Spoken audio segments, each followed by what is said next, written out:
नमस्ते आचार्यजी, माझं नाव आदित्य आहे. मला गेल्या काही काळापासून तुम्हाला काही प्रश्न विचारण्याची संधी मिळाली आहे. तर सर, खरंच बकेट लिस्ट असण्याला काही अर्थ आहे का? कारण मला खेळांच्या बाबतीत ही भीती वाटते.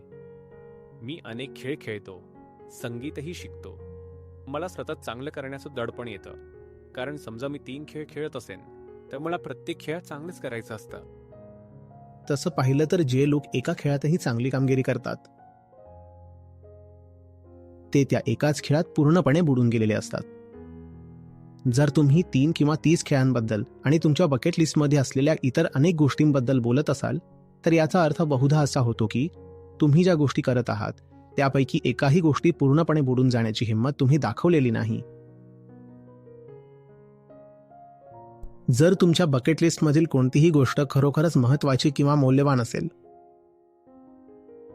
तर त्या गोष्टी खरं तर तुमचा खूप वेळ आणि ऊर्जा मागतील. मग तुमच्याकडे यादीतल्या इतर गोष्टींसाठी उरलेला वेळ किंवा ताकद शिल्लक कशी राहील?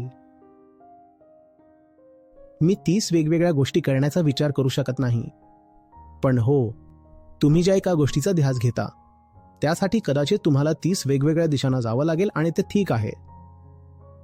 बरोबर. ते सगळं ठीक आहे, बरोबर ना? पण त्याच वेळी मनात 30 वेगवेगळ्या प्रकारच्या गोष्टी असणं